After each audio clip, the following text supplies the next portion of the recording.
Mutual ஃபண்ட்ஸ்ல invest பண்றதுக்கு ஏன் எல்லாரும் பயப்படுறோம்? மியூச்சுவல் ஃபண்ட்ஸ் பத்தி ஏன் நிறைய பேருக்கு இங்க அவேர்னஸே இல்ல?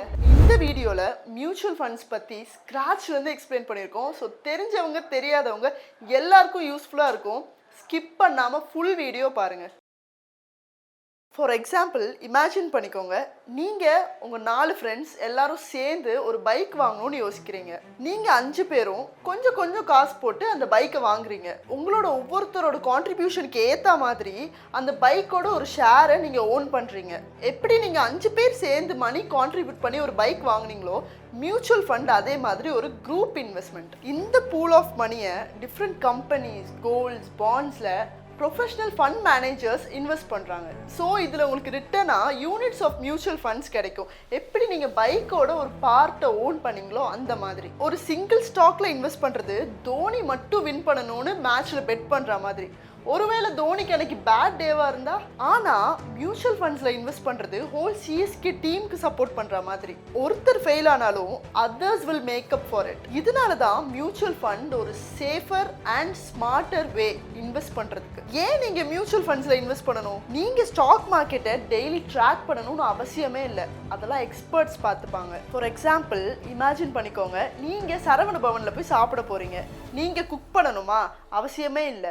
எக்ஸ்பர்ட்ஸ் உங்களுக்கு எல்லாமே ப்ரிப்பேர் பண்ணி சர்வ் பண்ணிடுவாங்க. உங்க மணி ஒரு கம்பெனியில் அக்யூமுலேட் ஆகாம மல்டிபிள் கம்பெனிஸ்ல இன்வெஸ்ட் ஆகுது. டி நகர்ல இருக்க ஒரு ஷாப்ல இன்வெஸ்ட் பண்றதுக்கு பதிலா ஒரு ஹோல் ஷாப்பிங் காம்ப்ளெக்ஸ்ல இன்வெஸ்ட் பண்ணா லைக் எக்ஸ்பிரஸ் அவென்யூ. ஸோ ஒரு ஷாப் க்ளோஸ் ஆனாலும் மற்ற எல்லா ஷாப்ஸும் ரன் ஆகிட்டு மணி ஏர்ன் பண்ணிட்டு தான் இருக்கும். நீங்கள் வெறும் 500 rupees per month இன்வெஸ்ட் பண்ணி ஸ்டார்ட் பண்ணலாம். எஸ்ஐபி சிஸ்டமேட்டிக் இன்வெஸ்ட்மெண்ட் பிளான் மூலியமா அந்த சின்ன அமௌண்ட் ஓவர் டைம்ல பெருசாகும் காம்பவுண்டிங் மூலியமா. மோஸ்ட் மியூச்சுவல் ஃபண்ட்ஸ் உங்களுக்கு எப்பனாலும் என்ன டைம்னாலும் மணியை வித்ட்ரா பண்ணுறதுக்கு அலோவ் பண்ணுது. அது எப்படின்னா, ஃபோன்பே, கூகுள் பேல மணி வச்சிருக்க மாதிரி உங்களுக்கு எப்போ தேவையோ அப்போ யூஸ் பண்ணிக்கலாம். மியூச்சுவல் ஃபண்ட்ஸ் எப்படி பெனிஃபிஷியல்னா, less effort, lower risk, over டைம்ல நிறைய growth எக்ஸ்பெக்ட் பண்ணலாம். மியூச்சுவல் ஃபண்ட்ஸ்ல என்னென்ன டைப்ஸ் இருக்குன்னு பார்த்துடலாம். Equity mutual funds, debt mutual funds, hybrid mutual funds. Company ஸ்டாக்ஸ்ல தான் மோஸ்டா இன்வெஸ்ட் பண்ணும்.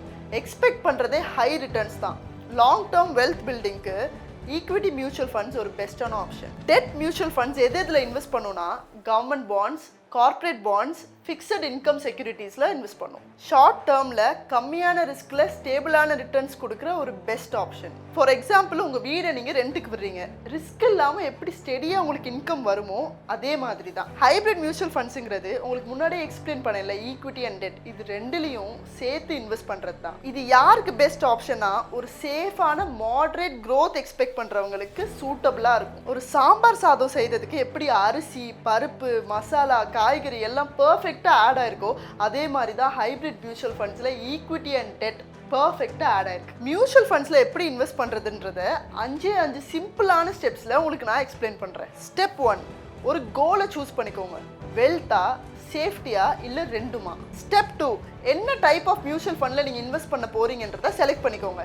ஈக்விட்டியா, டெட்டா இல்லை ஹைப்ரிடானு. ஸ்டெப் 3, என்ன மெத்தடில் நீங்கள் இன்வெஸ்ட் பண்ண போறீங்கன்றத சூஸ் பண்ணிக்கோங்க. லம்சம்மா இல்லை எஸ்ஐபியா. லம்சம்னா ஒன் டைம் இன்வெஸ்ட்மெண்ட், எஸ்ஐபினா மந்த்லி இன்வெஸ்ட்மெண்ட். ஸ்டெப் 4, ட்ரஸ்டட் பிளாட்ஃபார்ம்ஸில் அக்கௌண்ட் ஓப்பன் பண்ணிக்கோங்க. ஸ்டெப் 5 ரொம்ப முக்கியமானது, start investing and stay patient. For example 10 இயர்ஸ்க்கு 5000 நீங்கள் எவ்ரி மந்த் இன்வெஸ்ட் பண்ணுறீங்க. ஒரு 12% ரிட்டர்ன் வச்சுக்கலாம்.